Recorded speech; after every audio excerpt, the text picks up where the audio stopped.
This is a communications podcast we call The Message Gets Through. I'm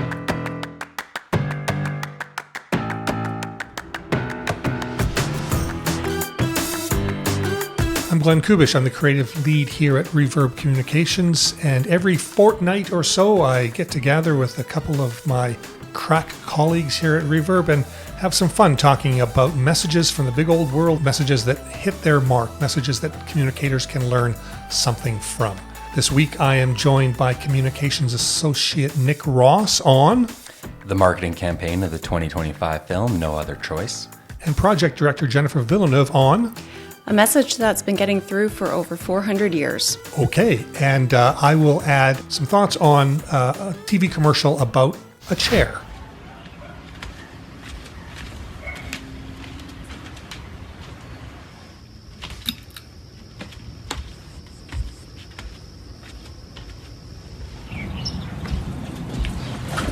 This no clothes on the chair moment was brought to you by California Closets. I noticed that. It gave me an actual sense of calm. I immediately contrasted it with the anxiety that is the rest of the world and the rest of the headlines and the stuff that you see on television. It was a message of order and peace and tranquility. I mean, it says a lot without saying anything, just kind of existing in that calm. I think the first thing that I wondered about was, did California Closet make chairs? Oh. Because just as she's walking by and choosing not to put anything on top of the chair, I thought she was actually respecting the chair because of how much she liked it. And then it's revealed at the end, it's just that she has an eagerness about putting things into her closet now that everything has a place. It's almost a different way of living. Everybody's familiar with walking past the chair or the dresser or whatever you have, and the treadmill, right, leaving your clothes there for the next day or for the end of the week when you finally hang it up. But you automatically recognize that you're walking past that. You've almost advanced a step into this new way of living. And you don't even see closet till the very end. A message that you're contemplating that will take advantage of a larger audience that you name in an environmental scan is an opportunity. And I think that they took real advantage of that opportunity, that sense of order, that sense of calm, that lack of a narrator telling me what I'm seeing or what I should believe. I thought it was great comms theory put in action. It was 30 seconds of resolution. Okay, Nick, you are up next. Chapter 2 is yours. What do you got for us? In 2025, the movie, South Korean film, No Other Choice, directed by Park Chan-wook, was released. And right now, it's one of those things where theaters are having a hard enough time getting people to come in to see a movie. A lot of it has to be event cinema, the days of the superhero movies in theaters where everyone was a guarantee to sit down are kind of behind us. So a lot of companies now have to think about how do they market their movie to a bigger audience, especially a foreign film like No Other Choice. So the company Neon, American company, put out an invitation to all Fortune 500 CEOs on behalf of director Park Chan-wook's new film, No Other Choice. Neon would like to invite you to attend a special screening just for you, our gracious executive leaders. And then all the invitation details to follow for a free screening for these CEOs.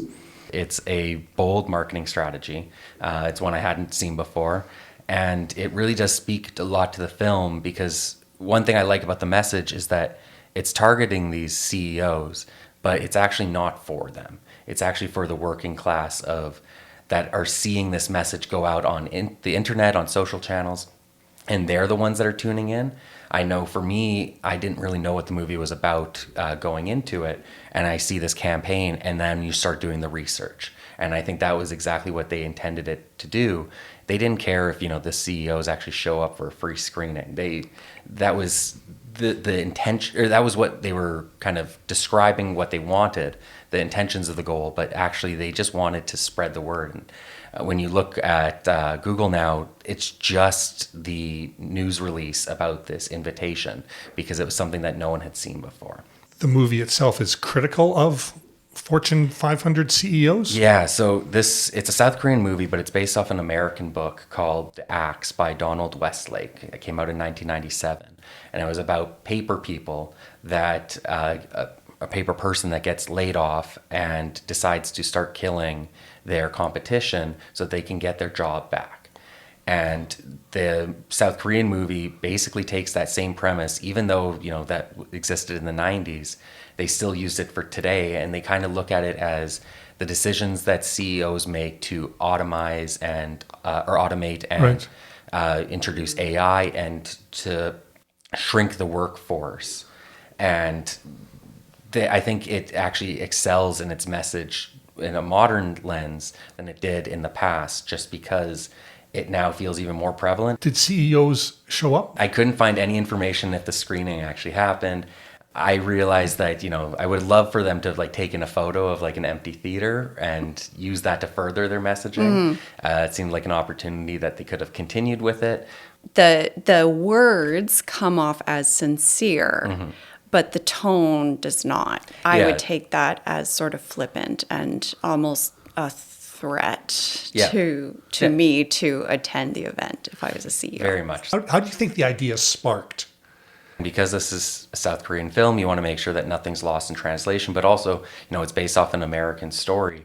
How do you get people to kind of like understand in the simplest form of who this movie is for? And they kind of villainized the CEO.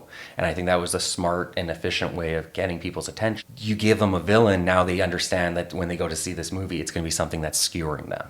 You quickly tune in that, oh no, they are mocking the upper class, which like it is a dark comedy of a film. Like the killing in it is kind of done in jest and as a hyperbolic action. So I think like it's almost kind of a hyperbolic invitation to match that. Like you do have to start making a lot of noise in the theater going space just because people aren't turning up for movies like they once were. Should we send our CEO? I don't think I'm allowed to answer that. Jennifer, what do you have from 4 centuries ago? My oldest daughter started high school this year, and I was really excited for her because maybe it's just been a while, but I feel like most of my memories from high school are really positive, and especially English class. That was my favorite. And so she had English this semester. And so I kept asking her, when are you doing Shakespeare? Like, when are you going to start? What play are you doing? And she just kept saying, I don't know. I don't think we're doing Shakespeare. And I was really disappointed because I loved it so much. And then I finally got impatient and I snooped around in her syllabus online and saw that they were doing Shakespeare and they were going to be reading Romeo and Juliet, which is what I read in grade 10. The message for me that gets through is this is a story that's been told over and over and over again for 400 years, and we're still studying it in school. And why is it still relevant? Why is it still relevant? Why is it still relevant? So I picked out some lines from the play, and the one that stuck out for me was Friar when he was talking about the romance between Romeo and Juliet, and they were talking about getting married, I think the day after they met. These violent delights have violent ends, and in their triumph die, like fire and powder, which as they kiss consume. So this whole story is about foreshadowing, about a warning, about haste, and about making decisions quickly, and then the consequences of that. And so Romeo and Juliet meet by chance. They're from conflicting families, and everyone around them is warning them, this is not a good idea. This is not going to end well. The friar for sure has, he has the most wisdom. The theme that stuck out to me was FAFO. And the more I thought about it, it's not just, well, they didn't listen to their parents, and they didn't listen to the friar, and they didn't listen to the nurse and their friends and their family and all that. But so they didn't just mess around. They messed around with destiny, which is a big theme of Romeo and Juliet, the fate. And there's, star-crossed lovers and I defy you stars. So it's just an interesting theme where if you're hasty, if you're making decisions that are maybe not well advised, you're messing with your own destiny. For me, high school, each grade was, Romeo and Juliet, then Hamlet, then Macbeth. Like, I also wondered, like, you were surprised that they weren't going to do Shakespeare until you looked up the syllabus, and I was just as surprised. I mean, I have a Shakespeare tattoo of "Alas, poor Yorick, I knew him Horatio" from Hamlet. And it's kind of interesting just to see that, you talk about the message persisting, and yet I now have it tattooed on my body, and it's still continuing. It is eternal. You brought the book? I brought the book. I'm kind of embarrassed to show the version of it, but it is.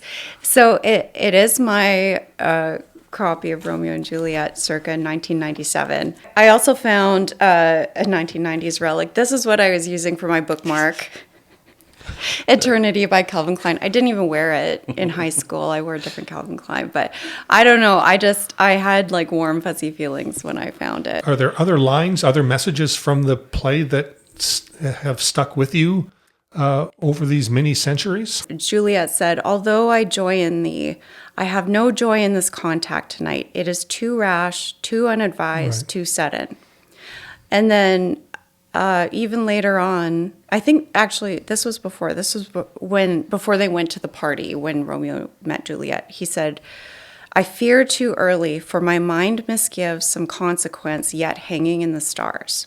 You get the sense that maybe you're not making the right decision, or maybe you need to slow down and think about things, but you decide to move forward instead and just act. I think that there's something about Shakespeare's ability to coin short, memorable, aphoristic, rhyming couplets or whatever that just make them immune to the passage of time.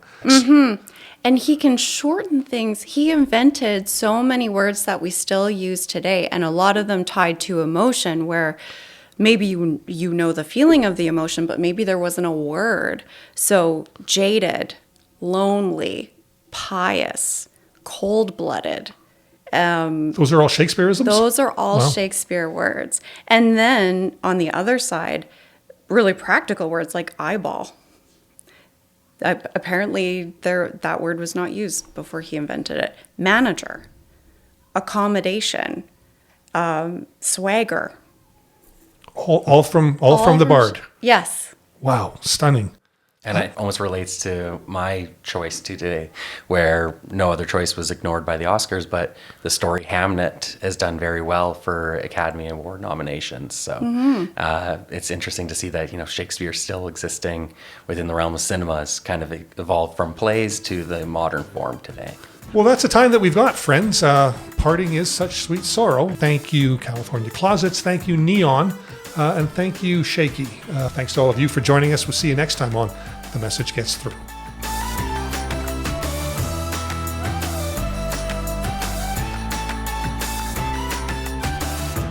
My dad likes to say that it was supposed to say Alaska, and I got scared partway through.